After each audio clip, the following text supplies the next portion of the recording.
Hello, hello. Welcome to the New York Write-In Governor's Debate. I am Chrissie Mayr. I'm so honored to be involved with moderating this event tonight, along with my co-moderator here, Peter LaVenia.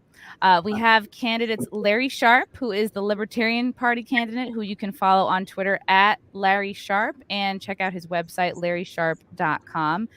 And we have Howie Hawkins, who is the Green Party candidate. You can follow him on Twitter at Howie Hawkins, and then check out his website, howiehawkins.us. We're going to have this be about an hour long debate, and we're going to try to have this go as close as we can to the debate that Hochul and Zeldin had, as far as covering similar topics, but we're going to put our own spin on it, of course.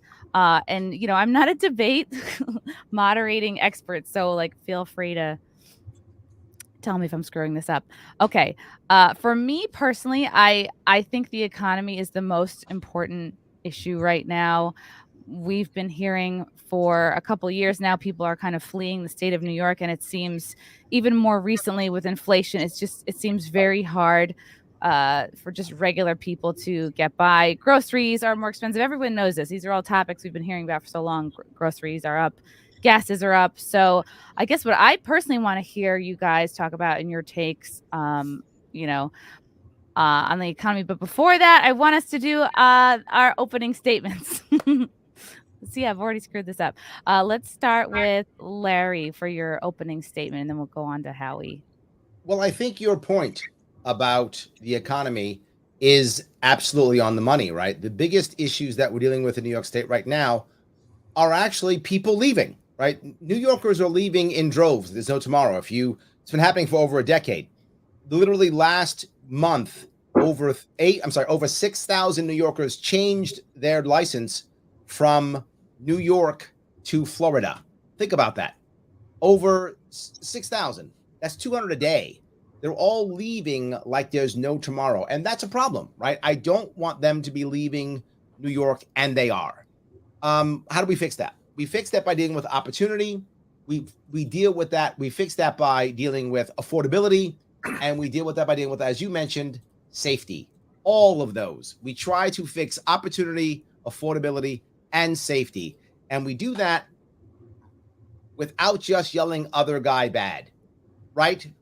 That's what we've been doing. The left yells the right is bad. The right yells left is bad. What you're going to find today is that we're going to give you actual answers. We're going to tell you what we think and how we can make this work. That's what we're going to be doing tonight.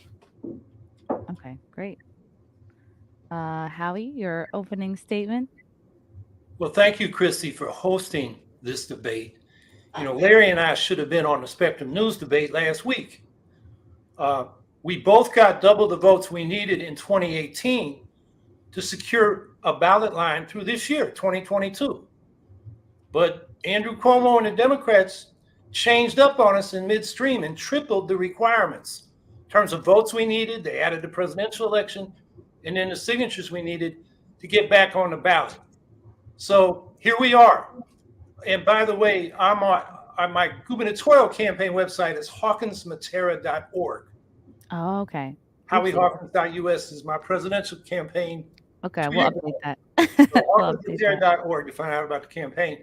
Look, the first reason I'm asking for a write-in vote is to protest this exclusionary ballot access law that kept the Greens and the Libertarians off the ballot. This is the first time since 1946, and the only other time since 1891 when they first introduced state-issued secret ballots, that only the Democrat and Republican are on the ballot.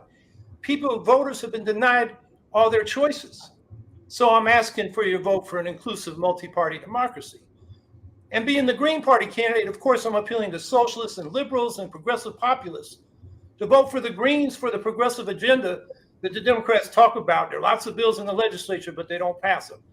So a vote for us is a vote for a Green New Deal, for 100% clean energy and zero emissions in 10 years. A program that my running mate and I, my running mate Gloria Matera, first campaigned for in 2010. And here we are, and little's being done about the climate crisis. It's a vote for an economic bill of rights.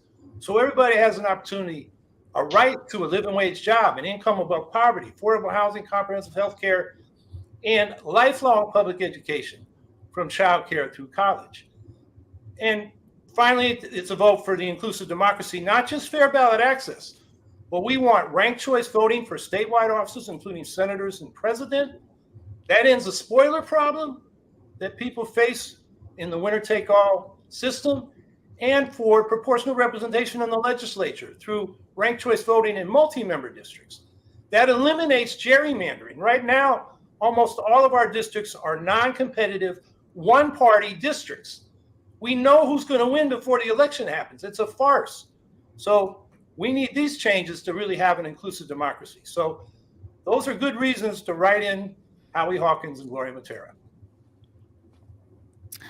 This is not even written on the sheet, but I'm wondering what each of you say to a very popular comment of, oh, if you vote for Green Party or if you vote Libertarian, you're throwing your vote away. You're helping Hochul win. Don't do it. I want to know what you both personally think of when you hear that. We'll start with Larry. Well, let me start then, and I'll tell you. The reality of it is every single bad thing you're unhappy about, excuse me, everything you don't like came because of the two parties. It all came because of Democrats and Republicans. They're the ones who made everything happen. If you're unhappy about X or unhappy about Y, it's because of Democrats and Republicans. They have been the ones to do it. How's your voting got it so far? How's it worked out for you? Right? Remember something. When you look at someone like, say, Bush in 2000, Bush got us Obama. Obama got us Trump. Trump got us Biden. Who's winning? Nobody's winning. We're fighting to say, hey, this time we'll stop it. But then it just delays your pain for 4 years or 8 years. It's not the way. The way to fix this, when any two people are having a problem, whether they're business partners or lovers or family members, whatever it is, if two people can't talk, you need a third party to come in and try to fix it. Well, I say to people that look at that lesser evil problem, it's real. The center-left vote for us gets split, and a lot of people settle for the Democrats even though they support our platform. And when you do that, you silence yourself. You get lost in the sauce. You know, if you want a universal health care system with a single public payer, the New York Health Act, which Hochul is opposed to, and you vote for her because she's the lesser evil, you just voted against what you want. You voted against yourself. You got lost in the sauce. Your vote is your voice. And if you want to be heard, vote for what you want and make the politicians come to you. Yeah. So I guess my question is one that is on the minds of many voters in the last few months, and it's a question about crime. So this is something that the media has been talking about for at least the last year, even though statistically it seems like crime is at pretty steady and low levels compared to what it has been historically. So I'd like to know your thoughts on crime, and because this is an alternative debate, I'd also like you to talk about corporate crime and the corporate crime wave that both Zeldin and Hochul did not talk about, especially talking about things like wage theft and pollution. So Howie, I wonder if you might go first. Well, the issue everybody's debating, and there's a lot of fear-mongering around, is this cashless bail reform for nonviolent and misdemeanor cases. And New York City Comptroller came out with data saying since that's been instituted, it hasn't been a cause driving up crime. So we need to reduce mass incarceration. This country imprisons more people per capita than any country in the world. Countries like Saudi Arabia and Russia and China, very repressive countries. And we put more people in prison. So this is an issue we need to deal with. Instead of fear-mongering, a real crime, anti-crime program would deal with the root causes. And it's rooted in social inequality, which undermines social cohesion. And people are alienated and they feel, okay, they can, steal, property crimes or assault people. It gives them less reason to see that that's wrong. So that's why the Economic Bill of Rights we're talking about would help reduce crime. The corporate crime wave, yeah, it's a massive problem. It's billing fraud and predatory credit practices that are ripping off consumers. And that costs society, the people, a lot more than street crime does. So that should be a priority. And finally, I'll say there were a number of bills before the legislature that did not pass. One was to end qualified immunity, particularly for the cops. And they don't have the same standards. There should be one standard when people are accused of wrongdoing and they aren't liable. The city governments have to take over their liability if they are found guilty. And that costs us a lot of money. There was a Clean Slate Act to clear a person's criminal record after they completed their sentence so they can go and get employment and housing and education. That would affect 2.3 million New Yorkers. That did not pass, and it should. Fair and Timely Parole Act, so that Howie, we're near time, so if you just wrap up. Sorry, just wanted to keep you at time. Peter, you're being so official. This is great.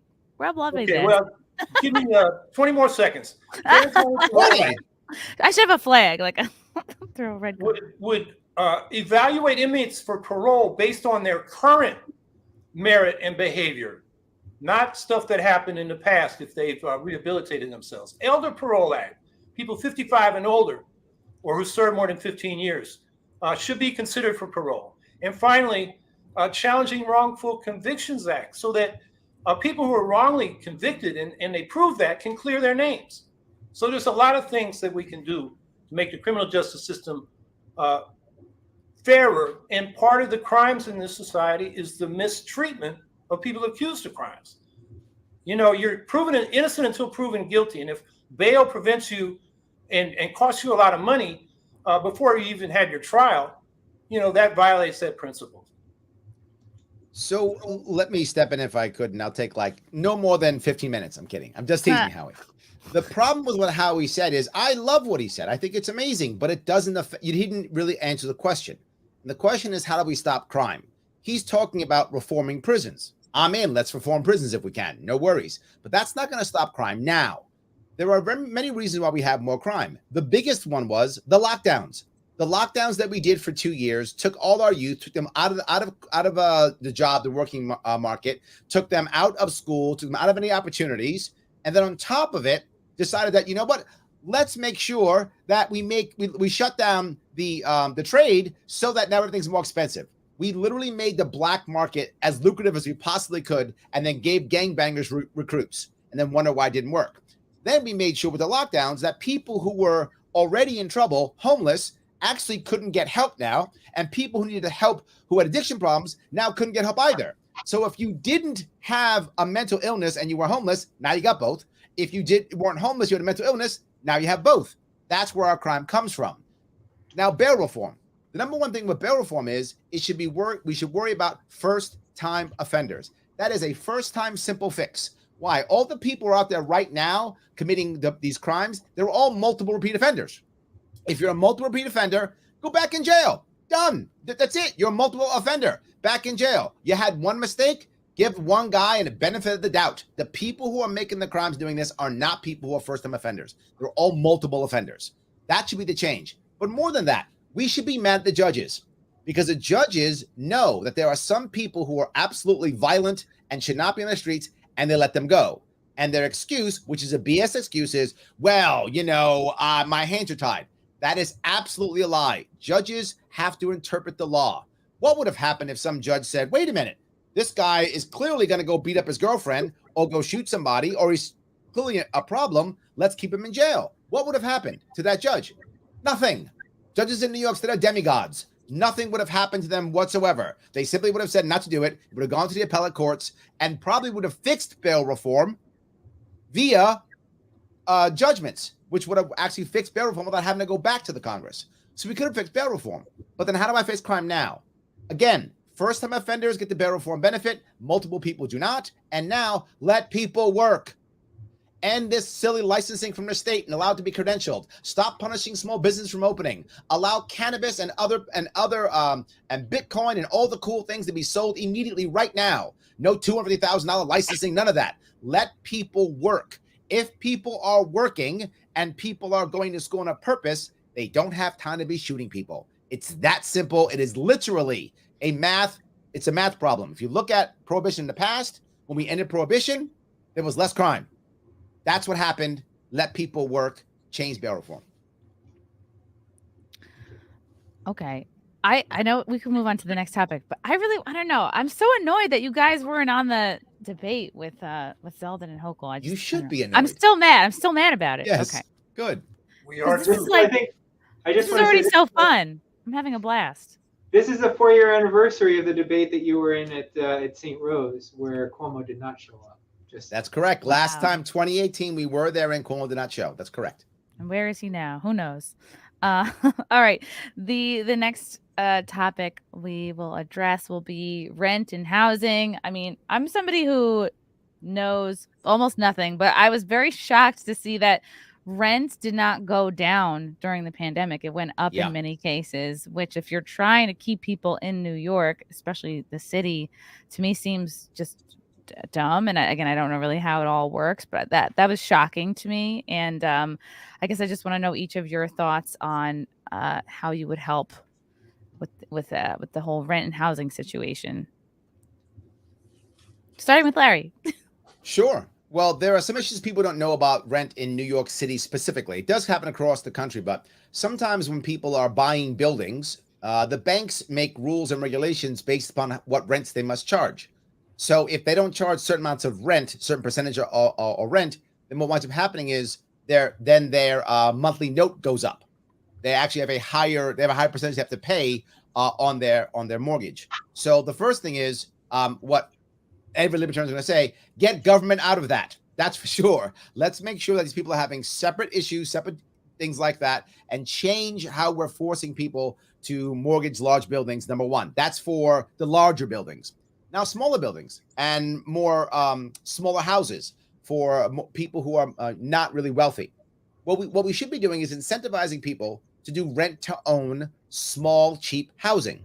And we don't do that at all. What we do instead is say, well, we have to have more public housing. Public housing in New York City and across the state is a disaster. It is terrible. And people are being literally dying from mold and rats, and it's a disaster. Instead, allow private companies to purchase these buildings and it go rent to own. Well, why would a private company do that? Here's why. When they sell the company in New York City, what we should do is say no capital gains tax on that whatsoever. Now, of course, you'll say, wait a minute, Larry, then these big companies, they aren't paying taxes. I don't care. They're giving my people homes. They're creating rent-to-home situations where people are going to start having homes and having ownership. Don't pay your taxes. Give people homes instead, and everybody makes money. This is a way of incentivizing the private to step in, because here's what I'm sure of. The private sector, specifically nonprofits, does housing far better than the government does. The government housing is terrible. And Howie, your rebuttal on this? Yeah, I have the opposite point of view. We're in a seller's market and there's not enough affordable housing. That's why rents are so high. And we've had incentives of all kinds for private developers and landlords, and they haven't produced affordable housing. It's more expensive per unit to build it with incentives for private developers than to build it at cost through the public sector. Now, New York City public housing has been underinvested in, a lot of corruption, and that is a problem. But public housing, if you look around the world, you know, in the United States, public housing is less than 1% of the units. In most West European countries, it's it's usually over 20%. In the city of Vienna, it's 60%. They don't have problems in their public housing because anybody can go into public housing. Rent is scaled to income. You have mixed income. You don't have the segregation. Our public housing was designed to segregate poor people of color away from the rest of society, jobs, you know, in the worst parts of town. So we got to do public housing better. As immediate relief, and there's a real problem now, I support the Good Cause Eviction Act, which would require landlords to have good cause to evict somebody. You know, they did something wrong, violated the lease, not just they want them out so they can jack up the rents and gentrify. It would also cap rent increases at 3% or 1.5 times the rise in the consumer price index, whichever is higher. So it would keep up with inflation. And in rent control, I mean, it's available to any municipality in the state now, and more of them should use it. But those are short-term solutions. I think the larger term solution is social housing. They call it that for state programs because there's a cap on public housing at the federal level, thanks to, among other people, Andrew Cuomo, when he was HUD secretary, and they passed the Faircloth Amendment. So we should build public housing, social housing in the state, public housing in the state, build it quality, human scale, mixed income, and build it up till it's sufficient to be an important part of the market so that affordable housing forces the private sector to compete with those rents. And then affordable housing will be available to everybody. Let me rebut if I could for a second. Rebut. I am the cool rebut. Yes. I do understand completely what Howie's saying. I do, but I want to be clear on this. If we actually have more private companies building out rent to own facilities where specifically are made for people who don't make much money, and the goal is the person must pay 1/3 of their income, which means by default it's scaled. If you want to be in public housing, you may. The only thing you have to do is agree to pay 1/3 of your income. If you go, I make too much money, then don't go into public housing. It's up to you. That should be the way that you go into public housing. 1/3 of your income. If you like that, go into public housing. If you don't do it. I think that's the key issue with that. The second piece is gentrification. If people are owning their homes, they don't mind gentrification. Gentrification only bothers people who are renters. If you own the home, you're happy to have your gentrification. That's a good thing for you. So I think if we do that, you'll have more. Now, the last piece I bring up is the incentives we bring up for people to buy, for private companies to build public housing is still controlled by government. That's why it's corrupt. Just let them build it, and if they do the right thing, then they get the benefit. If you build it, they will come. It sounds like you're saying. There we go. We actually got a good question from someone, from one of the viewers, from Hunter Vokit, wondering how Larry and Howie would individually address the issue of transportation in New York State, roads, traffic, etc. Not sure who wants to start this first. Howie, you want to grab that? You want me to? I think it's my turn to go first. Well, I think there needs to be a lot more public investment in public transportation. Are there good reasons to make it convenient and more affordable than having your own private vehicle for environmental reasons and economic reasons? You don't need an individual vehicle for routine travel to school, work, or shopping. If we design the system right, I think that means a massive expansion of rails. In this country 100 years ago, you could get on what they called, what did they call them? There were rails between the cities. They were smaller gauge than the big rail. And for very low income, working class people could go all over the state. We need to rebuild that. And then in the metropolitan areas in particular, but also the rural areas, there needs to be convenient public transportation. So I think and that will reduce traffic. I see that in the question. You build more roads for private individuals, the history's been you get more traffic and you get more traffic congestion. So I think an emphasis on public transportation, particularly rebuilding our rail systems. I think we do have to rebuild. I think it's true, but I think government has only done a bad job of it. I've seen nothing but failure upon failure upon failure. The way we decide to fix, say, for example, New York City as an example, is right now at night, half the trains don't even run.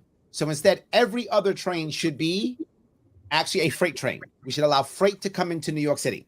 Freight will come into New York City. Companies like the Amazons of the world, the Googles of the world, the Home Depots of the world can bring their freight into the city via freight trains. And the problem, of course, is the lines aren't meant for that. I'm aware of that. So what must they do? They must rebuild it, which is good. As long as we allow them to have specialized tracks for them to come in, they can have naming rights on the hubs, all those cool things, and preferred treatment for the next 20 years. We will have companies like Home Depot and Amazon and Google and all those places. They will literally rebuild the MTA for free. Michael Larry, that'll cost billions of dollars. I know. Amazon's marketing budget's $10 billion a year.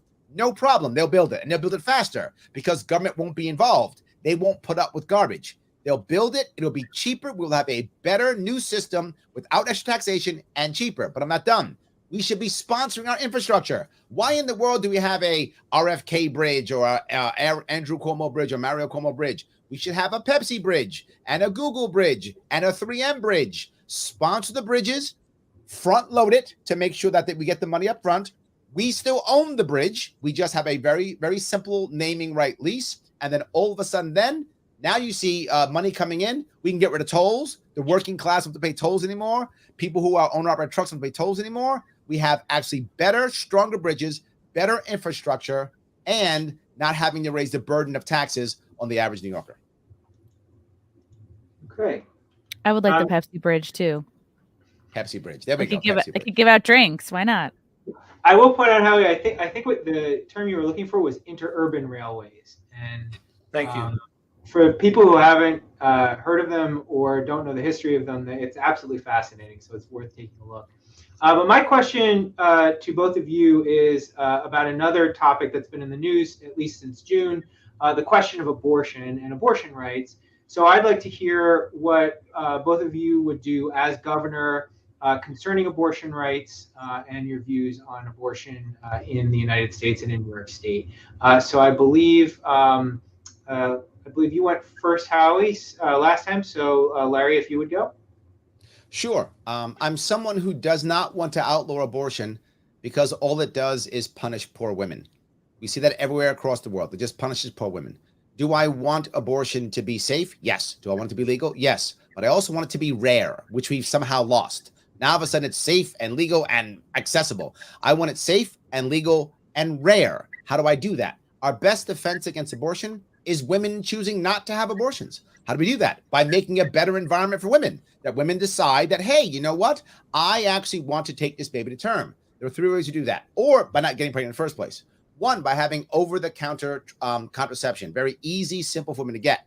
2, by making surrogacy not only legal, but also easy and simple so that people now who find themselves who are pregnant, if a woman does, she can say to herself, you know what? There's a family here in New York that would actually take my baby once I have the baby, take it to term. And lastly, making adoption easy and simple and legal. None of those things are true. It's all difficult to do, hard and expensive. We make all those things easier and we support women. And the last piece I'll bring up is we have a special program that comes from a fund that is paid for not by taxpayer dollars. That's right. I am a libertarian. No taxpayer dollars. Not paid for by taxpayer dollars. That will actually support women with at least a baseline income so that if a woman is on her own and finds herself pregnant, she's a chance of being able to work her way out of that if she chooses to. Howie?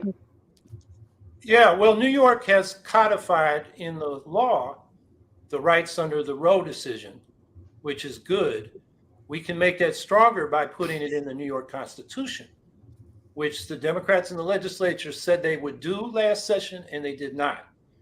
And that refers to the Equality Amendment, which would not only make access to abortion and choice about pregnancy outcomes free and access to reproductive care, including abortion, available without discrimination. It would also end discrimination based on sex, national origin, and ethnicity, disability, sexual orientation, gender identity, and gender expression. And that is something that I think the majority of New Yorkers passed, and I just don't know why the legislature couldn't get it done. It just didn't seem to be a priority, and it should be. I want to do a quick rebut on that. It's not really a but. I'm going to emphasize what Howie just said.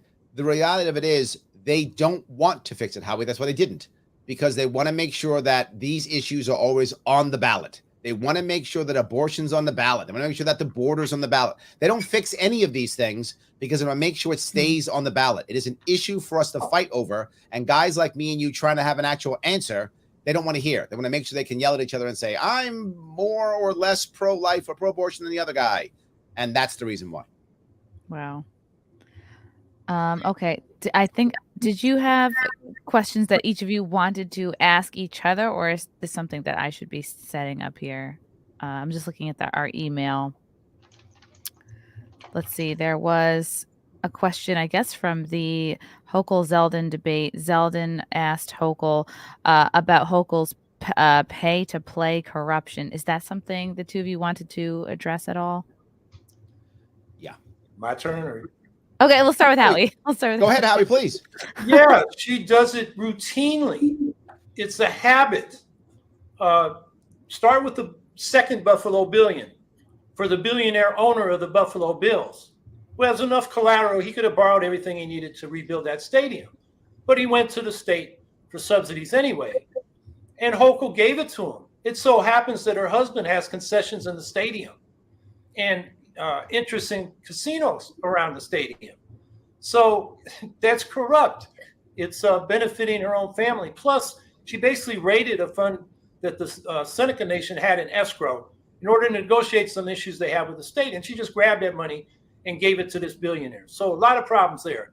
She gave $1.2 billion, or is in the process of giving it to a developer named Stephen Roth, who's ruining the neighborhood around Penn Station, destroying thousands of jobs, businesses, and residences in order to build 10 high-rise office buildings when there's excess capacity for office buildings in New York City. But of course, he gave her the maximum $69,700. And then there's the case of the Tebele family. I'm not sure I pronounced it right. They gave over $300,000 to Hochul's campaign. And in return, they got a $637 million contract to provide home COVID-19 test kits at a cost 45% higher than California did, where they did competitive bidding. And just one more case in my city. There's a company here, Medical Answering Services, gave Hochul $54,000 on top of, $81,000, $30,000 to the State Democratic Committee, on top of previously giving her $54,000, and Cuomo, who appointed her, $236,000. In return for those hundreds of thousands of dollars, they've got a over $5 billion contract over the next 5 years to provide transportation services for Medicaid patients. So it's pay to play.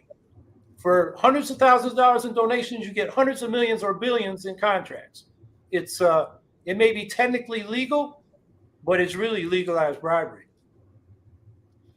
100%. Look, the reality of it is, when it comes to places like the Buffalo Bills, if you know Western New York at all, Western New York loves the Buffalo Bills. And I mean loves the Buffalo Bills. Literally, as you're walking around out there, they'll say, "Go Bills," as a greeting in the morning, like good morning.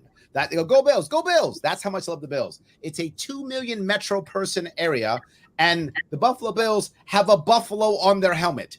They're not going anywhere. They were never going to go anywhere. And in fact, now that I have this $2 million person area, I've got all the people who love you. They're going to buy your t-shirts. They're going to show up. I should be saying, not how much am I going to pay you? How much are you going to pay me? That's what I should be saying. But the reason why she didn't wasn't because she loves you or loves us or anything like that. Wasn't because she negotiated hard or she was afraid of losing the Bills.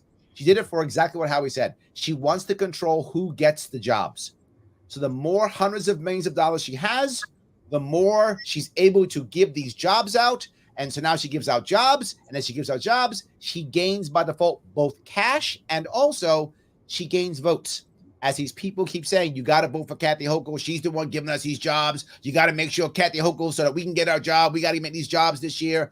That's why she does this stuff. And sadly, to Howie's point, I'm just reiterating, to Howie's point, it's 100% correct. It is, without question, it is legal, and it is absolutely immoral, unethical. We should stop it without a doubt. We have to start taking what we have in New York, the glory that is New York State. And New York State is absolutely beautiful and wonderful and diverse in everything you can imagine, and realizing how valuable it is and saying, you want a piece of this? Awesome. Cost you some cash, brother. You don't get this for free. I'm not paying you. You got to start paying us. And as we start making money, we can lower the tax burden on every other New Yorker, because as one of the things I mentioned, affordability is key. If too many people can't afford to live here, they move. Literally, our families are being broken up. I don't want this to happen anymore. Lower the tax burden, get them to pay us. Let me just respond and add a little bit. I'm not so sure this Buffalo Bills owner wouldn't be a runaway shop. I mean, we've had that for a long time. And a lot of these NFL teams move from smaller markets like Buffalo to bigger markets. Mm-hmm. The example that didn't, and this is a socialist solution, is the Green Bay Packers. It's community owned. It's true. The people of Green Bay are the only people that can have voting shares. And that small city, I think it's like 50, 60,000, has an NFL franchise because the people own it and they support it. You know, they have real good fan base. So I would say if we're going to put public money forward, and this goes across the board on any time we want to incentivize businesses with tax breaks or subsidies. We should take an equity position and share ownership as New York State, the public. So we have a say. And in the case of the Buffalo Bills, we can say, you got to stay here. Yeah. I think I might actually agree with that one, Hal. I think you got me on that one. I like that. I like that. Right? If we're gonna write them checks, we got to get a cut. I'm with you. Sure. My question is about climate and energy policy. We know that the news coming from the IPCC is not good in terms of the climate crisis, that nations seem to be heading catastrophically above the 2C that scientists say we need to stay below in order to avoid the worst of the climate catastrophe. And we know the Biden administration keeps handing out oil and gas drilling permits. So the federal government doesn't seem to want to address this crisis the way that it might. I'm curious what your climate and energy policy would be here in New York State if you were governor, and how you might orient that towards what's going on in the rest of the world with the environment. So, Larry, I think you're first now. I'll touch three pieces: fracking, nuclear energy, and environmental damage. Fracking. I don't think a state government should be deciding whether or not local people frack or not. I think there's about 13 or 14, if not mistaken, counties in New York State who could frack if they wanted to. Most of them don't want to, so I don't think fracking is viable in New York State because most of the counties don't want to do it anyway. But I just don't think, on principle, the governor should be deciding whether that happens or not. If there is to be fracking in New York State, then it has to be 100% completely transparent. It has not been in the past. They've hidden behind intellectual property and lied and covered things up. That can't happen. If we are to let fracking happen in New York State, it must be 100% transparent, and all the people who agree have to agree, and we can do it county by county if we do that. But it's not a big deal for me. I just want to bring it up because people talk about it for energy. The number one thing for energy, nuclear energy. Gen 4 energy is critical. It is the answer for now without question. It's an immediate answer. As governor of New York, we should begin to build 3 nuclear power plants, Gen 4, which literally cannot, it is impossible for them to melt down. And they actually use spent fuel rods as fuel. So no new fuel. It's the same old fuel. We're using that right now. We can get those built in the North Country in New York. There's not a NIMBY issue either because many people want that, and we can lease out the federal land to make some extra cash. So private power companies can build it. We lease out the dollars. Why 3? 3 separate grids, which protect us from environmental terrorism and being hacked if we have to, with 3 separate grids. In addition, we can sell energy from one of those instead of buying it right now from Canada and buying it from Pennsylvania. We sell it instead, and then we make some cash, which goes into that fund I talked about earlier, which then, of course, pays for education and such, as I mentioned earlier, those types of things, and for the other programs I discussed. And on top of that, we now can feel free with any type of blockchain mining because we'd have energy and lots of cheap energy, clean energy. We actually wouldn't have to worry about blockchain mining. We can actually encourage it here in New York State. And lastly, it will take at least 4 to 5 years to build it, but we just do it. And someone just mentioned leasing out federal land. I apologize. I made an error. It's state land. We'd be leasing out state land, not federal land. My mistake. So thank you for that clarity for someone. So I think that is my answer when it comes to the energy. And lastly, we need to have what's called an EVU. It's an Environmental Victims Unit in the DEC. We do not have that now. What does that mean? Right now, when somebody makes has a horrible environmental problem or affects people from the environment, there's no way of getting around. The EPA actually protects them. The EPA says, no, your maximum is X, and that's all you can pay, and now we protect you, and we have tons of sites all over New York State which are collapsing. But instead, we should actually have an EVU, an Environmental Victims Unit, a unit within the DEC that puts together an actual case against the individuals in the organizations who made the decisions. What does that mean? It breaks the corporate veil, gets the individuals who made the decisions. They can't hide behind corporations. That is how we actually make it happen. Right now, most AGs have no idea how to produce that kind of case. The EBU presents them with a case, and all of a sudden now people are sitting in boardrooms making terrible decisions. And now someone's going to say, do you want to do this in New York State? If you made a decision, man, they might come after you personally. Oh, they might? Wow, maybe I shouldn't do that anymore. There's nothing wrong and nothing unlibertarian about personal responsibility. If you are a board member and you're making decisions that are hurting people, you should pay the price for that. And this is kind of relevant to both what will be both of your answers on this. From Marshall Beaupre, gas $3 a gallon in Florida yesterday, still too high, while New York is $4 a gallon today. Should I get used to paying this? What can a New York governor do to lower this? I don't know if you feel like you addressed that, Larry, or if we should move on to Howie. I'll do a quick answer, and then obviously then Howie has many things to answer. It is difficult for us to do much about gas in New York State. The best thing we can do is incentivize gas station owners with some kind of discount and see if they can lower the price. It's difficult. A lot of gas is federal issues. It's very challenging, but we can, if we want to, begin to lower the taxation on gases, which would drop it a bit. But to be forward, if we actually make tolls cheaper across New York State, that is a better way of kind of helping out the driver in New York State. Okay. Howie, go ahead. Okay, well, I'll start by responding to some of the things Larry said. On the gas, they got a moratorium on the gas tax. That's a dime or two off your gas. It's really not a real answer. If we want to do something to really help people, we should have a public fuel corporation buy the fuels wholesale at the state level, distribute them to retailers with a limit on how much they can mark up. That would really have an impact on the prices in the short term. Fracking, it's not a local issue because it's greenhouse gas emissions going into the atmosphere that we all breathe. So you can't just have local communities dumping pollutants into the environment that are heating the planet.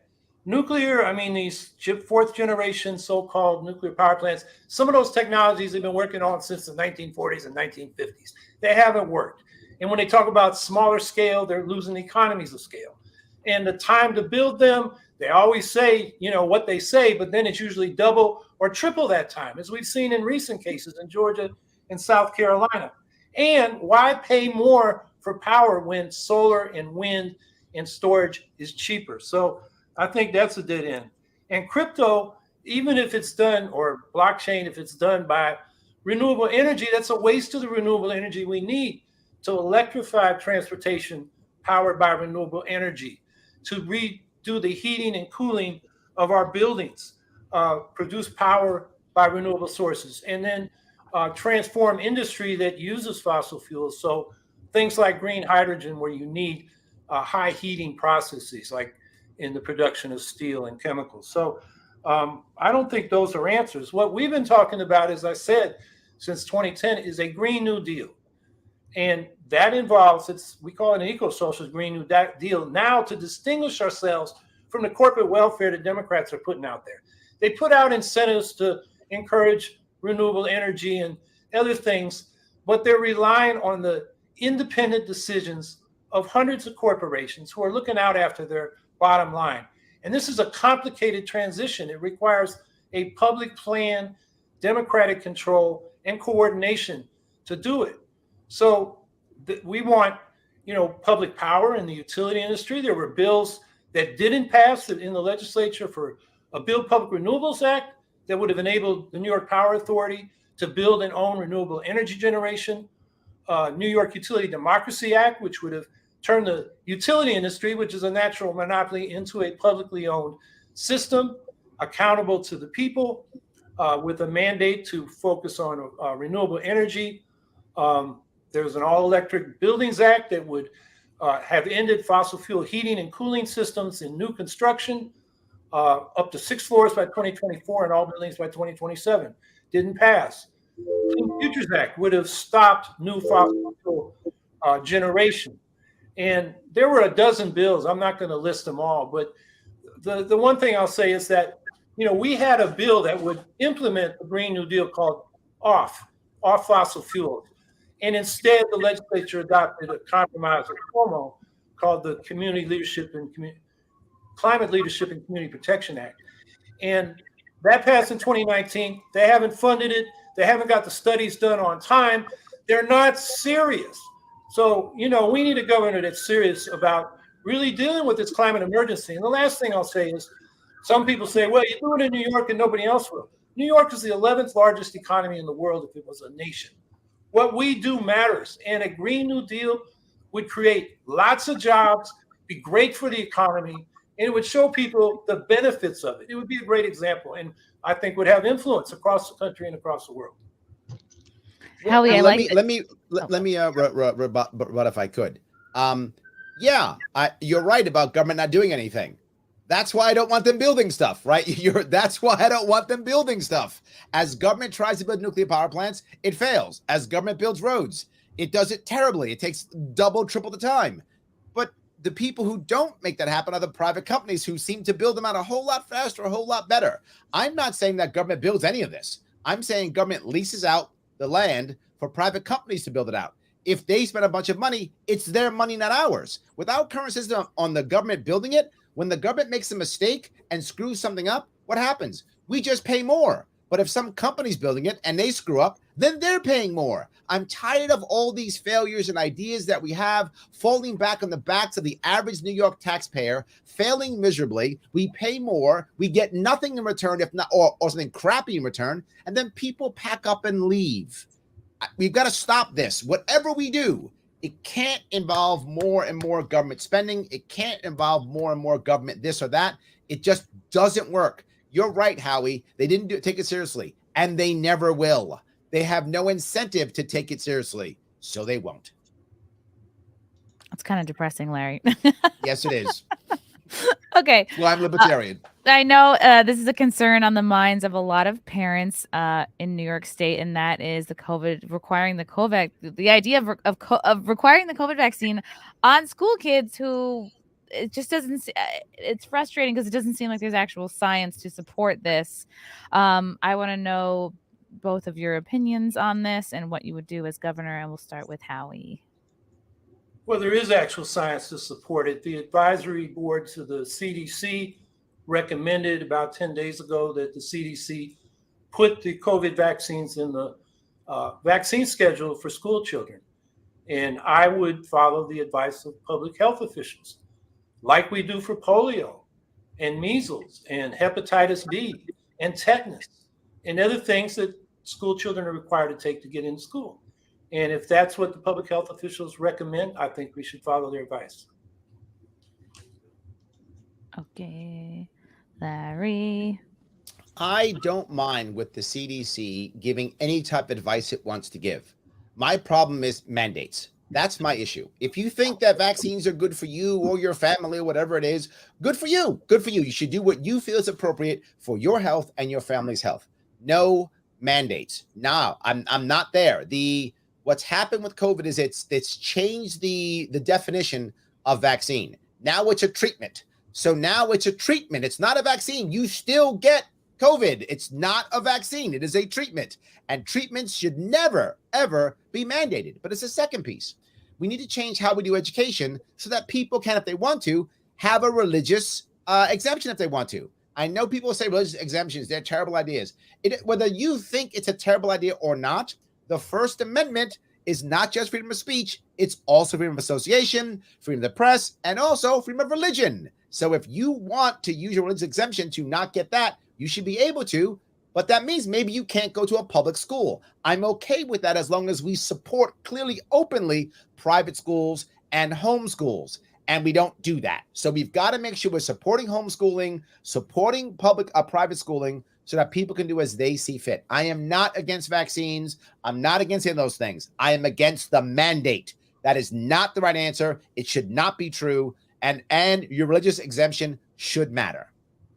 And this is a related super chat, and we'll bring Howie back in to answer it as well, just because it's related. What's your opinion of religious freedom, and how far should that go under the law? Do you believe churches should be taxed? I think religious freedom is fine as long as it isn't imposing on other people. Like vaccine mandates. I mean, we basically eradicated polio until now some people are not getting their vaccines and we got polio returning. So it's not just, affecting yourself or your family, it's affecting all of us. So that's a public issue and we need a public policy for it. Taxing churches, I think particularly, some of these big churches have lots of property, they rent it, they make a lot of money. They shouldn't be freeloading off the rest of us. They should pay their fair share to support the public infrastructure and services that we all use. Okay. On the church piece, I'm going to agree with Howie. You have a freedom of religion. Absolutely. It doesn't mean you have freedom from taxation. Look, I don't want anybody to be taxed. So I would like us all to be churches and then none of us get taxed. That would be fine. I would love that. But if we're going to tax people, you got to tax churches too. You tax everybody or tax nobody. That's the way it should work. It's unfair that they get to be taxed. I'd rather nobody be taxed. That would be my ultimate goal if I could do that. But if I can't do that, then everyone gets to pay taxes. They're still using the fire department, and the police department, and the property tax. No, yes, it's everybody or nobody, and I prefer nobody. I think we should all start a church. Okay. I'd like to ask a kind of a corollary question to the vaccine. One thing that we've seen over the last 2.5 years is a question about public health. So I'd like to ask a question about your healthcare policy. We know that in the last 2.5 years that it was easier for many people to get access to care because of government funding and because of government provision of healthcare. And I'm curious, given that we've kind of gone back to a pre-pandemic state where healthcare is something of a mess and a mishmash of private and some public provision, and the single-payer bill that was in the legislature, it seems to continually stall, even though the Democrats say they want to pass it, but they never do. What would your administration pursue in terms of healthcare for New Yorkers? And I believe, Howie, you're first on this one. Yeah, we would enact sign the New York Health Act if the Democrats would get off their bottoms and pass it through committee like they promised to do when they got majority control and then super majority control of the New York State Senate. I kind of agree with Larry. They want to keep it an issue that they can campaign on rather than really solve the problem. And I would say that should just be the first step to provide universal care, because social insurance, so that the services are paid for, made sense, but it's becoming less and less sensible now because the delivery system is being corporatized and centralized. We're talking about pharmacies, clinics, hospices, nursing homes, urgent care and dialysis clinics, imaging facilities, ambulance companies, home care agencies. They're becoming, giant monopolies, and they stand between the patient and the doctor, and they extract costs. So it's really a time, I think, that we should move toward a fully socialized system, a national or a state level health service, like countries like Britain and Costa Rica have, and get those middlemen out and make them accountable to the public through publicly elected health boards that federate at the state level to coordinate the overall system. Healthcare should be a right. It's a public good. It affects all of us. It shouldn't be a pay or die commodity, which is what it is now. And the mixed system of private and public insurance is much more expensive. 30% of the healthcare dollar is wasted on bureaucracy because doctors and hospitals are fighting with the insurance companies who are denying treatments and reimbursements. All this paperwork is going back and forth. It's a big waste. In Canada, where they have a single payer system, they spend half as much healthcare per capita as we do, and have a system that covers everybody. We need to move in that direction. Well, let me first bring up the idea of it becoming a right. Oh my God, no. Why would I say, oh my God, no? Because every time we make it a right, we think we make it better. We don't. We just make it more expensive. And the example I'll give you is education. Education in New York State is a right. And we spend the most in the entire nation, over $29,000 per kid, and we rank around 44th out of 51 because they count DC. So it has become worse and more expensive once we made it a right. So you do that, oh my God, that's going to make things totally worse. What you see right now in healthcare in New York State is a division, two-tiered system. I live in New York City. The wealthy people go to private doctors. Everyone else gets stuck in managed care. That's what's happening right now. So that's happening more and more. So when wealthy people always say, they always do, Medicare for all. They don't mean Medicare for all. They mean Medicare for them. They're going to keep their private doctors. That's what they're going to keep doing. They're going to go to some doctor who is going to sit there and put 15 people in 1 hour and see them for 5 minutes. At the end, this system we have now, at the end of every time you see a doctor, there's either a prescription, a test, or some type of procedure. Why? That's how they get paid. It's basically a break-fix model like the old IT used to be for our healthcare. What a terrible idea.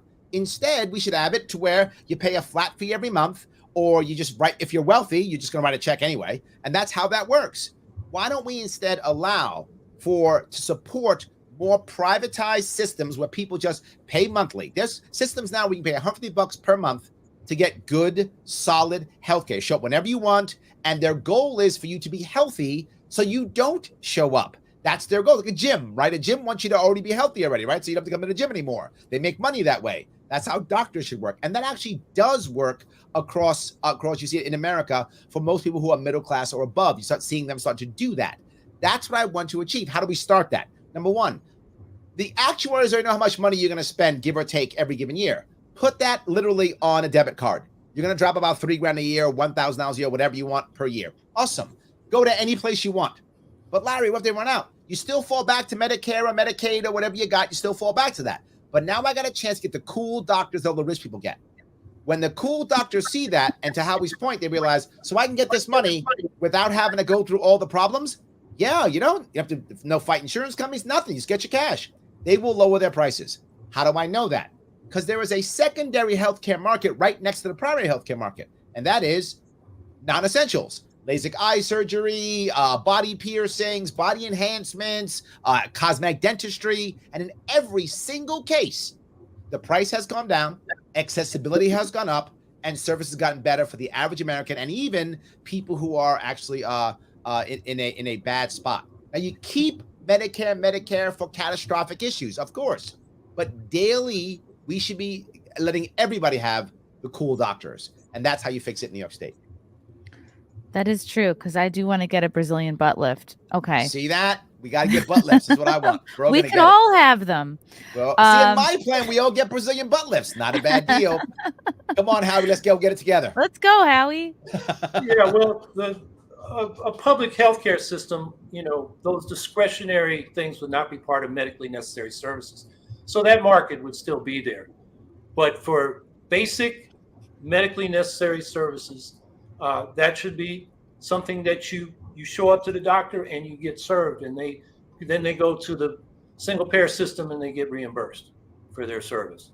And that's simple, little paperwork, and it's less expensive. I mean, we got that data from all over the world.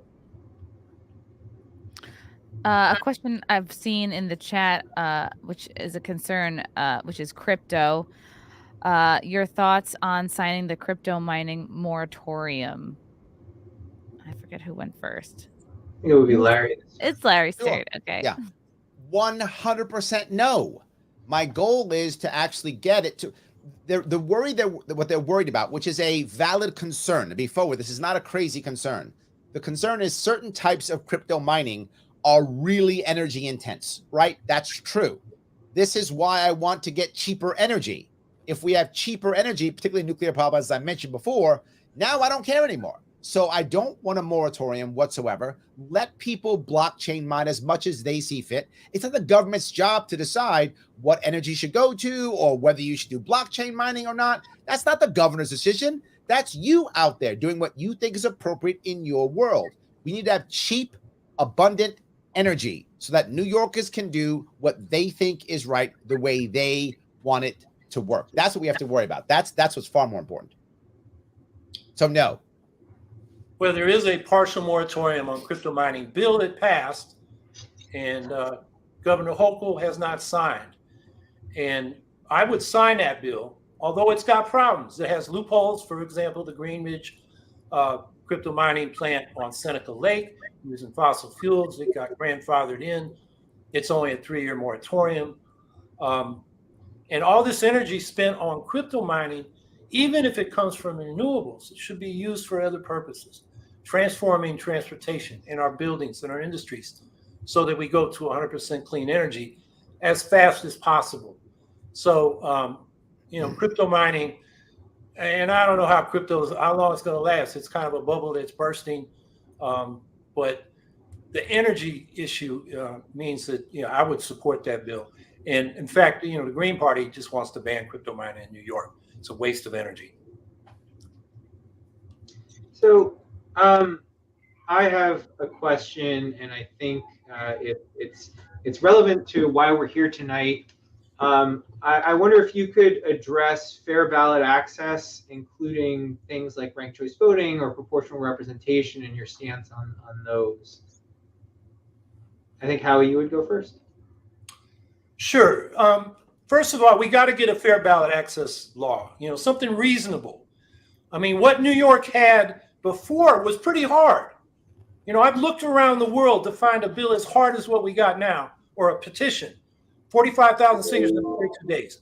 The closest I could find was if you want to run as an independent for the State Duma in Russia. It's 15,000 signatures in 45 days. That was 3 days more than we had under the old standard. And when we've talked to legislators about going back to the old standard, I joke, we just want to go back to the Putin standard. And the legislators and their staff kind of laugh, nervously chuckle, and say, you're right. But they didn't want to introduce it before this election. I guess they didn't want Hochul and the state Democratic chair, Jay Jacobs, on their back. But that's the least we could do. We could actually have a model bill, like a lot of other states. You get a ballot line, your party's recognized when you have a minimum number of registered voters in the party. Or you get the minimum number of votes for any statewide office, not just governor, which is what we had before. Now it's governor and president. Those would all improve it. So that's one thing we need to fight for. But we have to recognize that what we have now is an exclusionary electoral system. Single member district, winner take all. Most districts are gerrymandered, so they're one-party districts. The elections are farces. You can vote and vote and vote. And if you're a Democrat in a majority Republican district, a Republican in a majority Democratic district, or a Green or a Libertarian, you can vote and vote and vote, and you'll never get somebody to represent you. Most democracies in the world are proportional representation. And we could do that in New York by having ranked choice voting for multi-member districts. And then every party would get their fair and proportional share of representation in the legislature. And we'd have a multi-party system. And it would be much more positive. Larry and I would agree on some things, Greens and Libertarians, like on corporate welfare and drug policy reform. And we'll disagree on other things like healthcare, and he'll align with the Republicans and I'll align with the progressive Democrats. But you'll have shifting coalitions. Then it doesn't pay to go negative. It just pays to go positive with your own program, both in the election and in the legislature. So there are a lot of benefits to this system. And then having ranked choice voting for single seat offices that are inherently so, like governor, attorney general, comptroller, senators, and president, you get rid of the spoiler problem. So you can vote for a Green or a Libertarian without worrying about it helping your worst enemy, which is what we got now with the plurality takes all system. So we need not only fair ballot access, we need ranked choice voting and proportional representation. And then we can have an inclusive multi-party democracy that'll focus on issues and policies instead of this mudslinging contest that we have now, where all you hear about the candidates is what's bad with the other guy. Mm-hmm. This is Howie. I want to bring this up because this is a relevant question from the chat here. You addressed gerrymandering, but would you support breaking up New York State from New York City for better representation? We get better representation through proportional representation. I think New York City and the state. I live upstate, and a lot of people think, New York City dominates the politics. Let's cut them loose. But New York State also dominates the revenues to the state. And there's a net transfer from New York City to upstate. So that's kind of shooting yourself in the foot. No, I think we need to figure out a way to live together. And I think these measures toward a multi-party democracy would be how we could do that. Okay, great. So let me touch both of those. The first thing I'll touch is the question right there. And my answer to that is localism, Marshall. Localism, localism, localism. I want less money going to the state, more staying locally with you. I want more community locally. I want to support local banks and credit unions. I want to support local co-ops being grown. I want to support everything local like there's no tomorrow. Marshall, if New York City didn't control you, you wouldn't care what happens in New York City. And that's the goal. Let's let Brooklyn be Brooklyn. Let's let Broome County be Broome County. Let's let Onondaga be Onondaga. Let's let Clinton be Clinton. Let's let each county be its own county. And the goal of the state government shouldn't be to control you. The goal of state government should be to defend your rights against the local bully. There will always be a local bully. That's how it works. But right now, the local bully is enforcing the king's will. Who's in Albany. I would rather, in this case, Kathy, first of her name. She right now is there. So we're enforcing the Queen's will. I instead would rather us have more localism so that you don't care. I like that Brooklyn is Brooklyn. I like that Wyoming County is Wyoming County. I think that's wonderful. I don't want to change that at all. So now the other pieces, ballot access and such. Again, Howie and I are going to agree on a lot of this. We really are. We've seen it, and many things we do agree upon. I can't tell you how much I'd rather have a better system because, to be forward, Howie's right. There are times when him and I will be on the opposite side. But there's times when him and I are going to be arm in arm fighting together for exactly the same thing. And the way the system works now, we've got to fight each other all the time. It's not the right answer. So 100% he's right. We should have better ballot access and ranked choice voting. What people don't understand, the glory of ranked choice voting is, for those who don't know, you rank your first person that you want first. Then if that person doesn't win, your vote goes to your second vote, right? And if that person doesn't win, goes to third, or nobody, if you can vote for nobody if you want to, up to you. So now you get both an offensive and a defensive vote. So you like Larry Sharpe. So you vote for Larry Sharpe, but I can't vote for Larry because if I vote for Larry, then, oh my God, the Democrat's going to win. Great. Vote for Larry Sharpe first and vote for your Republican second. Who cares? If I win, life is good. If I don't win, you're still defending yourself against the evil Democrat or whatever the case may be, right? You can still do that either way, which makes everything a whole lot better. But also, we have to think about open primaries. If we retain gerrymandering, if we do that, then we kind of have to have open primaries, right? If we can break up the gerrymandering, then it's okay. We don't have to have open primaries. But right now, you have a system like I have in New York City where it's 6-1, Democrat to Republican. If you're a Republican, you don't get any say. So you have to have open primaries or you have to ungerrymander the districts, either one of those two things. So we should consider that also. And for ballot access, look, the last thing we had, Howie and I both made, 15,000 signatures is hard, but it's realistic. It means you're not just some crazy guy who, decides he wants to run, but you're someone who has some backing and something across the state. I think going back to the old way for getting on the ballot was fine. I'm okay with that. I'd like it to be even easier because here's the most important piece. There is no harm to letting people on the ballot. If people don't like you, they just don't vote for you. They didn't vote for me and Howie by the millions last time. So they showed us that we can do that. It's okay. So I think the answer is, but the biggest answer here is the reason why they did it now. Many people don't know this, but as of November 9th, New York State is now paying for our elections. So your taxpayer dollars, if you're in New York State, is now going to pay for elections.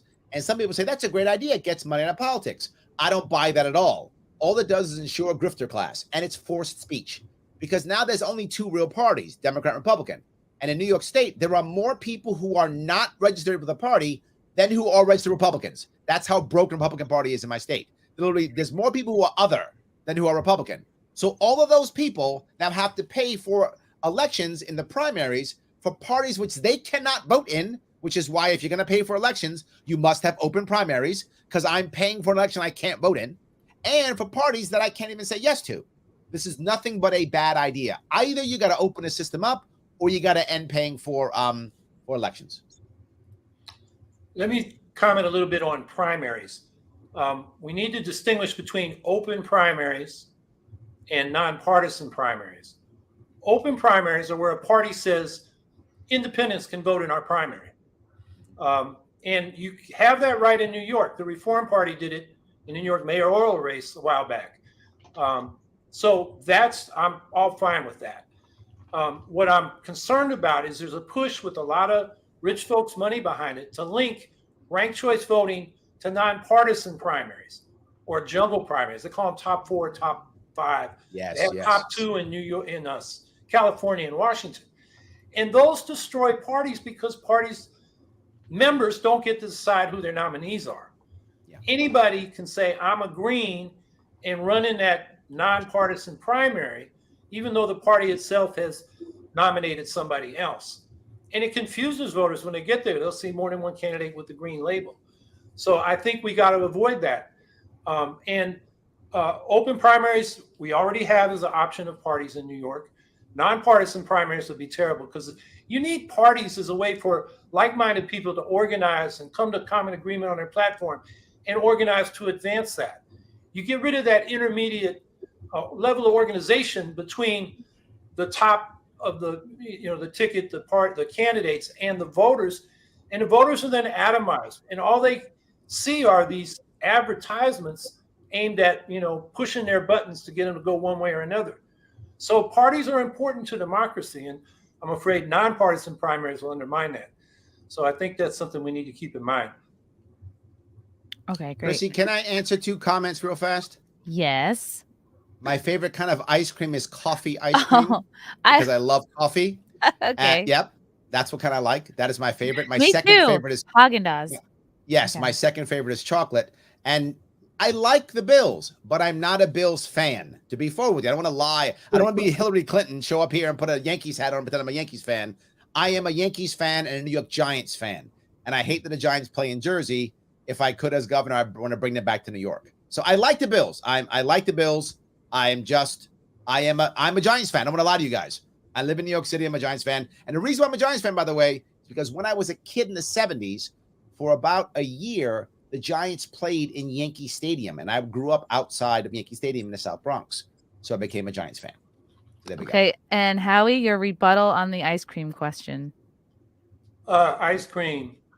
I always like vanilla, and I like berry ice creams that have real berries, not just the flavoring.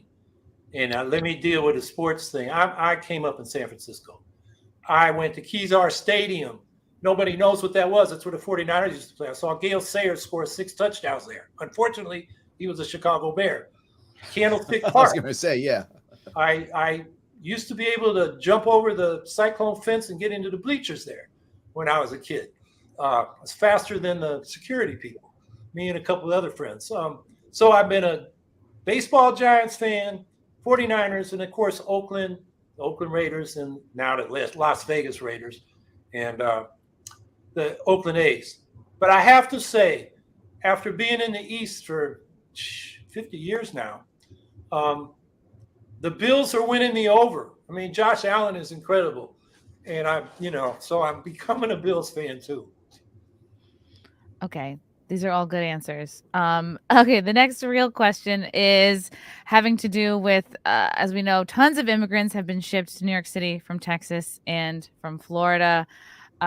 It seems pretty crazy. I think last month Adams predicted that the migrant population could soon reach 75,000. These shelters are popping up everywhere. It's been declared a state of emergency over the migrant crisis. This is definitely an issue that a lot of folks are concerned with. So I just want to know how each of you would handle it. I think, are we starting with, God, I forget whose turn. Howie? Larry? Let's do Howie. I can start. I think Larry and I might have a lot of agreement on this. I believe we should have open borders like the EU had or has, where people can travel freely, cross borders for recreation, shopping, work, residence. They just check in at the border to see if there's a warrant out for their arrest. And open borders will be good for the economies on both sides. The more advanced country often needs labor, and we need that here in the United States, particularly if we're going to do this Green New Deal energy transition. It's going to create so many jobs, a lot of them in construction. And the remittances go back to the poorer side, which is important to their economies. In fact, labor is going to be the bottleneck for making this energy transition. So with the immigrants, I mean, Larry's worried about losing population in New York. Well, now they're sending people here, and I think we should welcome them and help them become integrated into our communities and become assets for our communities. I think we can do that. So my answer is going to be a little bit more complex. The Libertarian Party stance is absolutely open borders. That's true. I am not an open borders libertarian. Does that mean I want closed borders? No. What I actually want is vibrant, controlled immigration. That is what I want. But I do want controlled immigration. I do want a border. I think it's an important thing. And I think we need to, this is not New York State. This has to be something that's federal in this regard. Federally, we have to build on the border, not a wall, but we have to build 2 Ellis Islands by 2 separate private companies that will welcome immigrants, quarantine them for 30 days or whatever is the right number. I'm making that number up to ensure that the baddies aren't coming, to make sure we document them appropriately, all those things. Because if we do that, then the actual border guards that we have right now can go get bad guys. So there are bad guys that come across the border. that they should be getting the bad guys, but we should have a safe haven for people who want to come in to document them, to make sure they don't have any diseases, all those things. I think we could do that. And then states could voluntarily decide if they want opt-in to get people from those places. They'd work just like recruiting centers, right? Recruiting centers to get paid like by recruiters. If they want to give them jobs, they could. As for New York State, I do want to welcome the people coming. They're here. I don't want to be mean to them or hurt them at all. I don't want to at all. I want to be good to them. The reality of it is we should actually be, as on the debate, they said, we should be calling the other governors, right? I should be calling the governors of Florida and Texas saying, dude, what are you doing? Let me know what's happening. How can I fix this? Let's not be jerks to each other. If we want to have more immigrants, let's have them. And here's how we do it. The idea that we wouldn't talk to each other and they would just send immigrants here that makes everything bad is not a good thing. We should not be doing that. We should be helping each other in this situation. I am absolutely pro vibrant legal immigration on a border. I want us to have vibrant immigration. I want us to help people who are here. Of course I do. I'm not a mean person. Of course I want to help them. However, we can do it. The sad part is we have two sides. Open borders, build a wall. I think that's an unnecessary dichotomy. We can actually have vibrant, controlled immigration, and we should be focusing on that more than anything else. Okay. So my question is on drug policy. New York State recently legalized marijuana. We're finally moving towards having licenses in businesses in the next couple of months. How would your administration pursue things like legal drug injection sites or possible legalization of other types of drugs or decriminalization? And I think, Larry, I think you would go first. Yep. This time. This one's mine. The way we have decriminalized cannabis in New York State is embarrassing. We've made it to where only big business is going to win and farmers are going to lose. We have an office of literally cannabis management.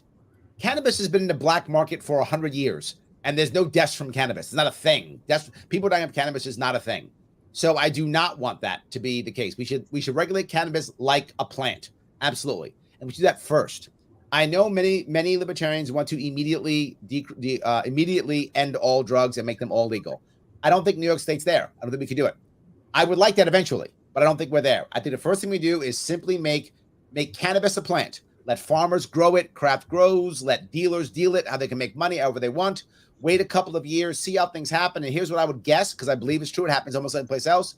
Once you do that, then you will find people will be taking less hard drugs, right? You'll see that will happen. You will see the addiction rate go down, those things. Second piece, we should make all possession not a crime. Possession is not a crime. I don't care what you have. Larry, I have cocaine in my pocket. That's not a crime. Did you rob somebody to get the cocaine? That's a crime. Did you hurt somebody to get the cocaine? That's a crime, right? That is a crime. But as long as you simply have the substance, that is not a crime. And if we can't do that legislatively, we should literally have the office of the pardon. And there should be a blanket pardon from the governor. Any possession charge is not a crime. You should not be charged with a crime because you have a substance. If you did something to get that, it's not a crime. And that, I think if we do that, we'll make everything a whole lot better. I want to make sure cannabis everyone can use it. Now, when it comes to injection sites, a lot of people don't want it in their communities. I'm okay with it being a local vote. I'm okay with that. Personally, I think they're a good idea. I think they will work. I think they can work.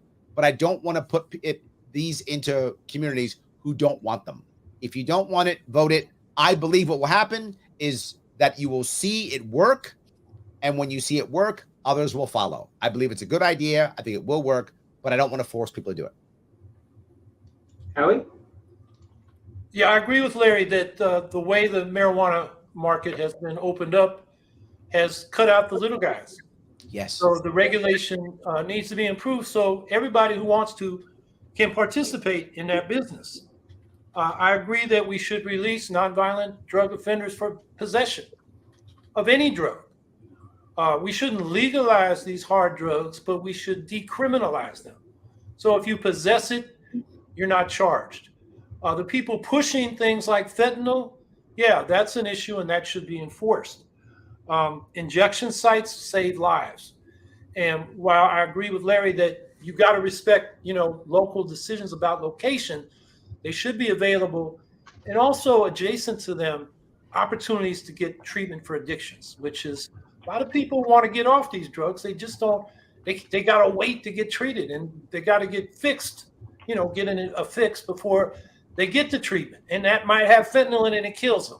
We have too many people dying from these opioid addictions, and this fear mongering, war on crime stuff we're getting from particularly Zeldin isn't helping, because these are real lives that are being lost. So I think those are the policies that I would advocate. I'm pretty much in agreement, I think, with Larry on all of them.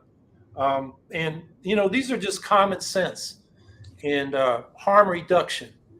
And to not do that, to me, is very mean-spirited and deadly for a lot of people. Okay. Chrissie, did you want to ask another question? Let's see. Should we leave it up to the chat? No, that will take forever. No, people are talking about Second Amendment. Yeah, I am seeing a lot of concerns about Second Amendment. I know that was, I'm personally a bit confused on where we're at in terms of Second Amendment in New York. It just seems like it's much less of an issue in other states. So yeah, that's a good thing to address. Let's start with your feelings on the Second Amendment and censorship. Well, clearly, as a libertarian, I'm pro 2A. I mean, there's no doubt. Of course I am. The issue is, how do we make it work in New York State? For people who are pro Second Amendment, we have to realize something. The vast majority of New Yorkers are not. New York State is not pro 2A. It is an anti-gun state in every way, shape, and form. Still 60% of New Yorkers or more want more gun control, and we literally passed 10 gun laws this year, and they still want more. So, wow, it is crazy. I disagree completely. I think we should be loosening gun laws, letting more people be able to defend themselves as they see fit. I do not want only the cops to have guns. I do want, as you disarm your people, right, as you disarm them, they become less and less, independent. So I absolutely do not want that to be the case. Water break. Yes, excuse me. Sorry about that. But the reality of it is, this goes back to possession. Possession of a firearm should not be a crime. I don't believe that. Did you do something with the firearm? Did you hit somebody over the head with it? Did you brandish it? Did you shoot somebody with it? These are all crimes. Yes, you're doing the thing. Now, can I make that happen in New York State? No, it's not realistic. It's not going to happen right now. But I can make it happen in a couple of years. Why? Because right now, people don't realize right now the SAFE Act, which is our most aggressive law when it comes to guns, is not being used at all to stop the crazy militiamen. It's actually being used in the cities to put poor black and brown people in jail. The prosecutors are taking it and putting all these charges on these kids so that they actually just plead. So I'm going to be very clear when I say this. Gun control is racist. Let me repeat it because you may not believe that. Gun control is racist. I'm not making that up. That's a fact. That's what's happening right now in New York. 90% of all gun charges in New York State are people who are black and or brown. 90%. And it's almost all in cities. Over 80% are all in cities. So what is it doing? It's allowing people to get hammered who are poor and black and brown. If you're a Democrat, you say you care about the population. As you tell me, I hear it every day. People of color, young people of color. I hear it every day. Yet you create laws that put them in jail. So gun laws are racist. They're also unconstitutional and immoral, but more importantly, they're racist. So what can we actually do? Number one, just be straight up on saying if you have a firearm and it is locked and unloaded, that you can transport it anywhere in New York State. That is a bare minimum that we should have. And we don't. If you take your legally owned firearm and go to New York City, you will go to Rikers Island, the most violent prison, the most violent jail in the country, even if you legally own it. That's how bad it is. So no, we want to make that simple. Next, we want to change the definition of loaded in New York State. In New York State, a loaded weapon is a weapon in the vicinity of ammunition. That's loaded in New York State. So box here and that there, it's loaded now in New York State. Next, I want to make New York State a shall issue state, which means if in 90 days you are not given your permit, you get it. Shall issue, not may issue. But can a local municipality tell you no? I think they can. They can tell you no. I'm okay with that. But here's the issue. If they tell you no, they must give you a reason and they must give you an appeals process. They don't do that now. They can just say no for whatever reason they want. Now, I know you people who are pro-2A are like, Larry, that's crazy. That's the state I live in. That's what I can do to make it easier to have the Second Amendment respected. Right now in New York State, the Second Amendment is a second suggestion. I want it to be an actual Second Amendment. So you got to give me a couple years before I move the state in the right direction. Well, first I want people to think about something Larry said that is true. And there's good data for this. And that is that the enforcement of the gun laws we have been very discriminatory toward poor Black and brown kids, mainly young people. It's real clear if you look at the data. And there's a history of that. Ronald Reagan started pushing gun control when the Black Panther Party started doing their, police patrols to prevent them from abusing members of the community. And that got a lot of attention because they walked into the state capitol with arms. And that was a mistake. They wanted to go to the gallery, and the freaked out security guy just pointed toward the chamber. And they ended up there, and it was a big headline. And so the gun control that Reagan passed was aimed at the Black Panther Party about an issue that really wasn't an issue. So the discrimination and enforcement of New York guns laws is a real problem. But that's a problem with the whole criminal justice system. My general position on gun safety is it's like a driver's license. There should be some regulations so you can operate a vehicle or have firearms. And, I'm fine with law-abiding citizens having firearms. But I also think we have the right to have gun safety regulations in the public interest. Now, from that general perspective, which is actually in the Heller decision from the Supreme Court, the devil is in the details. And how we deal with, there's so many complications in the gun laws. And for a former Marine, I'm not very up to date as maybe some are, because I'm not in the Marines. I don't need a gun for what I do. So I just haven't paid that close attention. But I will say generally, I think we ought to have universal background checks and things like waiting periods and red flag laws. But again, the criminal justice system that deals with those red flag laws is a problem. But that's a problem with all our laws and how they're enforced unfairly, which is a whole nother topic. How do we reform the criminal justice system? Well, I want to bring up what's in the chat. They're talking about a lot of people yelling the shall not be infringed. I get that all the time. What you have to realize, if you're a 2A supporter and you believe that, that's great. But the vast majority of New Yorkers don't care about that. And that may make you angry. I get it. It makes me angry too. But the reality of it is they don't care. So, you know what I can use? I can't use constitutional. They don't care. But I can use racist. The left cares about race. This is why I bring it up. Immoral, unconstitutional, racist. And I use whichever argument that I think is appropriate and that will work with the person in front of me. And if that happens to be racist, that's what I use. If it happens to be Constitution, that's what I use. I use the argument that will work that's in front of me. I'd like to ask one more question. I think we're going to go to closing statements after that. So my question is on education policy. So I'm actually really curious. There's been a lot of conversation over the last few years about charter schools and charter school cap, your position on that, and also what your general education policy would be for New York State, where we see a lot of inequality, even though, like has been said, there's a lot of money spent, what you'd like to see happen. So I think Howie is first on this. Well, I don't think the charter school cap should be lifted. I think public money should go to public schools.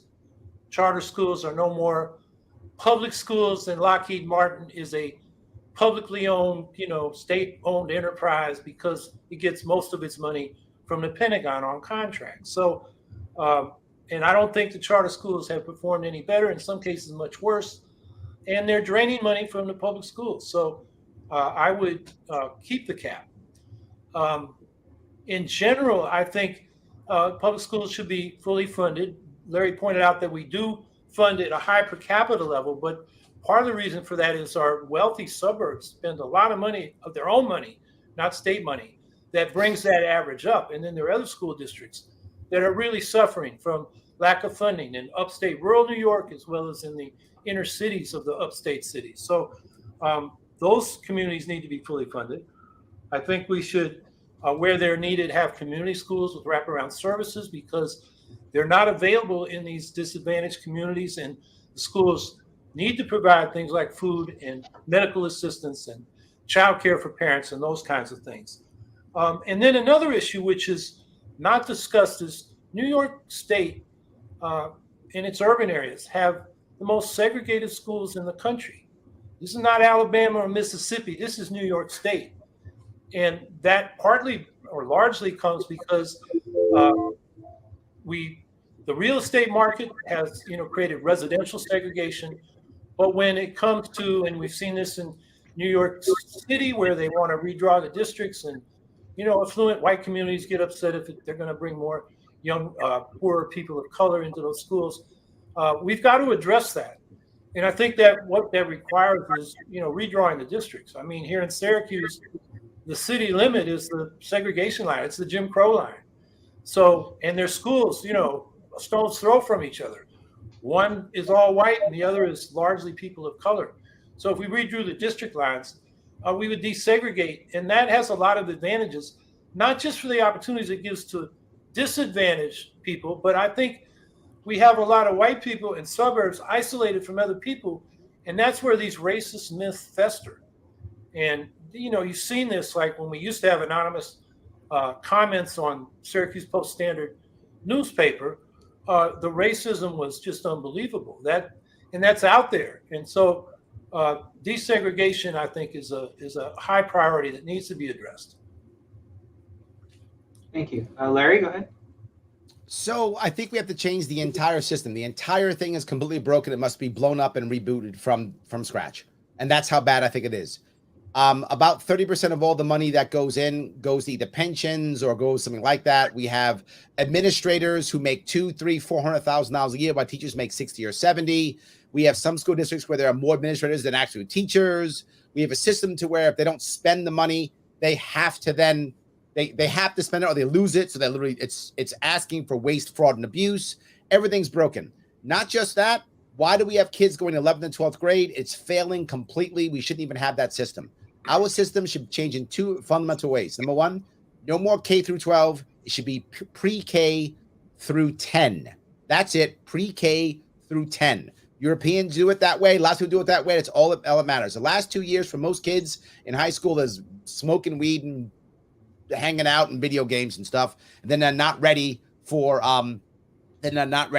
college. And of course, you have people who, of course, go legalize child labor. I saw that comment. You are, of course, nothing but a child yourself. So imagine that now we're going to start putting kids into like factories and they're going to die in looms. No, get them out to learn something at 16 years old. If you pass your test, you get a high school diploma, you have 5 different choices. 1, go to a prep school. A prep school so you're ready for college. So you're not spending 6 years in college. You are instead spending 2 or 3 years in college because you prepared yourself effectively. That's going to be less debt, better everything. You're out and to fight right away. Second, don't go to prep school. Go to a great school because you know already. Get your 2-year degree right away. You already know. Good. Do it. That's not good enough for you. No worries. Go to trade school. We need tradespeople in New York State desperately. Go to a trade school for the last 2 years. When you're done, you're either ready for your apprenticeship or you're ready to go make money. That's what we should be doing in our last 2 years. If you don't want any of that, go get a job. I don't care. Do what you think's appropriate. But Larry, how are you going to pay for those things? New York State must pay for the last 2 years in the Constitution. Awesome. We are actually going to follow the way when I was in Marine Corps, when I got out, I got the GI Bill. I got X $1,000. I had 10 years to use it. Every kid gets $20,000, 5 years to use it. Here's what I promise you. A bunch of prep schools, trade schools, all those schools will all of a sudden pop up, and they'll all cost $20,000 for 2 years because that's government money. That's what always happens. You get to pick and go to the schools that you want to go. You make decisions. But Larry, oh my God, 16-year-olds will make mistakes. Yeah. And the price for failure at 16 is nothing compared to 26. Not even close. Let them fail at 16. Then they figure some stuff out. Let them also learn how to actually deal with life. Let them know that when your boss says show up at 9, she doesn't mean 10:30. She means 8:45. Learn that when you're 16, 17, 18. So by the time you get to that grade, you're 23, 24, you actually can know how to hold down a job and have some discipline. Our kids are failing. Our system is failing. It's embarrassingly bad. Now, funding it should all be funded by that same trust I said earlier that will pay for education, which by default will end school tax because it will pay for it. Without school tax, property tax goes down by about half. Property tax goes down by half. New Yorkers stay here in New York and raise their families here, which is what I want them to do. Not just that, it goes to every district per kid. Money follows the kid. I don't care what district you go to. You can live where you want, do whatever you want. Wherever that kid's registered a district, they get the money. Now, here's the best part, though. Say you decide, you know what, Larry, I don't want to go to the public school. It's not good enough for me. I'm going to go to private school or I'm going to homeschool. Great, $6,000 credit for you to actually open up your own private school or homeschool. Now you got a credit to pay for that. But to keep communities together, you can still go to the local school district. You want to be in a football team, you want to be in a math club, whatever the case may be. This is how you can make this work a far better system. It'll take several years to implement, and there will be some disruption. But right now, our current system is a steaming pile of garbage. There are parts of Rochester to where if you are a black male, the odds of you graduating high school are less than 20%. So whatever you might say, Larry, your idea is bad. It's way better than what we have now. Now it is garbage. Sermon over. Hot take. So I would not, without agreeing with all the details of Larry's plan, I would say we do need to stop devaluing trades and vocational training.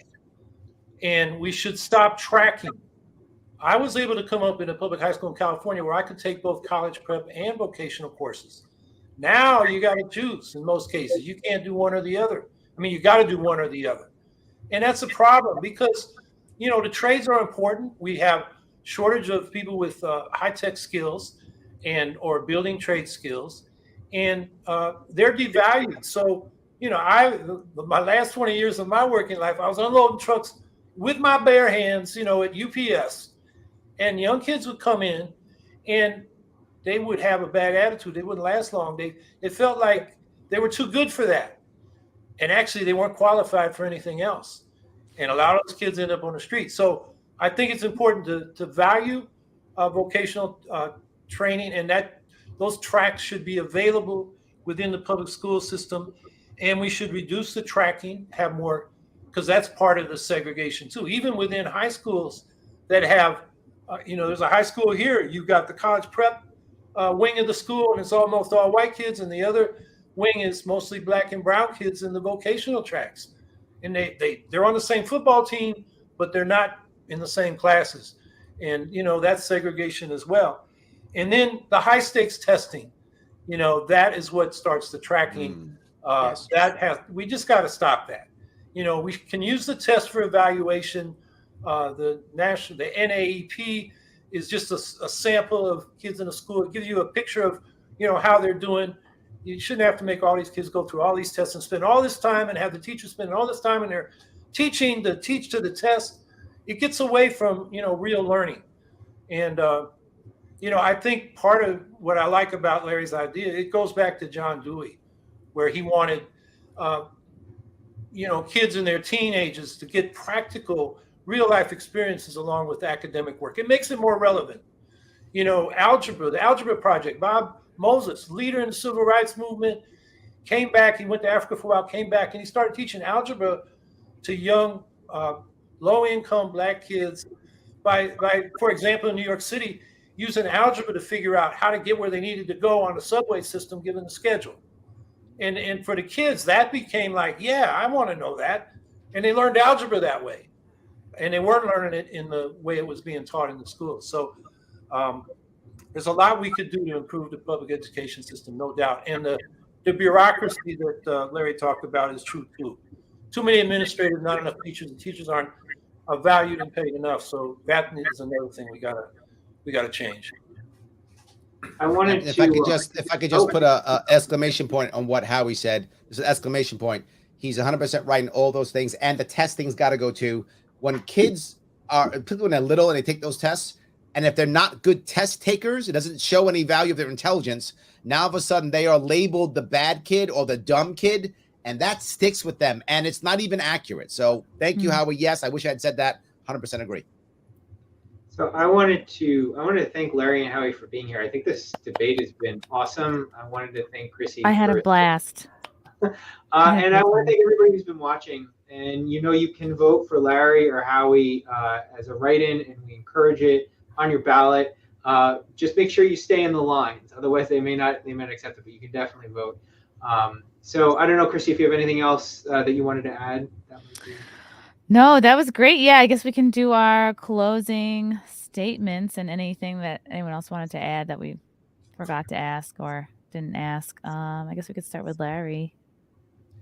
Sure. We have been robbed. That's what we have. We've been robbed. We've been robbed of choice. We've been robbed of the opportunity to make change. We have been robbed by our own state. We are being robbed daily. We are being robbed of our freedom, robbed of our money, robbed of our opportunity. We are being robbed. So we have to change that. How can we change that? Well, Larry, this time there's a chance that this could happen or this could happen. No, that's all a lie. Because no matter who wins, the Republican or Democrat, doesn't matter. They give us the same thing. To be forward, unless a miracle happens, Kathy Hochul's going to win again. Why? Because the Republicans made sure to throw off people like me and Howie. We were the only types of people who could have made an actual coalition against the establishment to beat her. That was the only chance. Was it a coalition against the establishment? And when you get rid of all third parties, there can be no coalition. So the establishment consistently wins. We have to stop that without question. The Democrats were the first ones who beat us up. And then after that, the Republicans agreed. And then this year, the Democrats sued Howie off and the Republicans sued me off the ballot. They took your taxpayer dollars, they took your donations, and they took that and took us to court and they threw us off the ballot. They used your money literally to take away your choice. When they take away your choice, they take away your voice. Whatever you do, whether you prefer what Howie said or what I said, don't you dare vote for a Democrat or Republican if you're a New Yorker. If you do, shame on you. Let me say it again. If you do, shame on you. You are literally you literally have Stockholm syndrome. You are allowing your oppressor to actually say, oh no, I love my oppressor. No, don't you dare do that. If you prefer me, write in Larry Sharpe November 8th. You prefer Howie, write in Howie Hawkins November 8th. Don't you dare do anything else. Because if we actually get 130,000 votes, either one of us, there will be an independent party in New York State. Now, I know people say all the time, wait a minute, Larry, there are actually other parties. They're all parasite parties. They're not real. The only parties that actually run candidates and don't just piggyback off someone else is the Green Party, Libertarian Party. And that's why you see us here. That's it. You must, without question, you must, if you care about your state, if you care about freedom, if you care about having choice, you must write in either Larry Sharpe or Howie Hawkins, if you're a New Yorker, November 8th, no matter what. Everything else is a lie. Don't believe it. They are lying to you. You have Stockholm syndrome. By the way, LarrySharpe.com, just to be clear, and someone wants to know what I'm doing, head over to my YouTube page, Larry Sharpe. Literally, I have in 8 hours, from 2 weeks ago, 8 hours of policy, straight, 8 hours straight, and it is time-stamped for your convenience. Oh, wow. Well, once again, I want to thank Chrissie for hosting this and Peter for being a moderator and Larry for agreeing to this. I emailed him a couple of weeks ago and said, we should do a debate because the Hochul Zeldin debate is going to be not very enlightening for the voters. And, we finally got it together and I'm glad we did. Larry mentioned, these government lawyers for the Board of Elections, arguing for the law that made it impossible for the real independent parties to be on the ballot. And it's worse than that. The judges, the district court judge made a decision that got the facts in the law wrong. And our lawyers, corrected him in their briefs to the Second Circuit U.S. Court of Appeals. And a 3-person bench from that, or panel from that court, issued an insulting, disrespectful 2-sentence decision. Said, we're affirming the district court. So we're appealing. It's called en banc. You get the whole court, long shot, but we're fighting there and we're going to fight for legislation. But, you got to vote for one of us just as a vote of protest to this terrible system they set up where you got two corporate funded candidates that really don't have solutions, and their whole, election campaign is about saying how bad the other candidate is. And if you, as I said before, if you vote for the lesser evil, who doesn't support what you want, you're voting against yourself. You get lost in the sauce because if the things you want, I use the example of single payer health care, and that's what you want, and you don't vote for the candidate that supports it, you're voting against it because Hochul's against it, Zeldin's against it. So, a write-in vote for me and Gloria Matera is a vote for a Green New Deal, an economic Bill of Rights, and probably the most important issue, an inclusive multi-party democracy. So the way you write in is you go down that gubernatorial column to the bottom, and there's a write-in box. And in my case, you write in Howie Hawkins and Gloria Matera, my running mate for lieutenant governor, Mattera, and keep it within the box or it won't count. And, make yourself heard. Your vote is your voice. So speak up and make the politicians come to you. Yes. Break the code, hack the system, write in the answer you want, not the ones they provide to you. This was great, guys. I want to give Peter a chance to plug anything he wants to plug. I just want to say, if you're interested in what you've heard tonight, beyond November 8th, get involved with the Green Party, get involved with the Libertarian Party. Our website is gpny.org. We're on social media, on Facebook, on Instagram, on Twitter. Find us. Help us build an alternative here in New York State. Whatever your values are, whatever your principles are, we need an alternative. We're not going anywhere. Even if we don't have a ballot line, we're working to build democracy, and we need your help. Awesome. Yeah, this was really great. This was a fun debate. Nobody insulted anybody, which I'm a little upset about. No, it's okay. It was great. Thank you, Howie, Larry, Peter. Thank you to the chat. For some of you had some very good questions, so we appreciate that. And hopefully we can do this again sometime. Thanks, everybody. All right. Bye.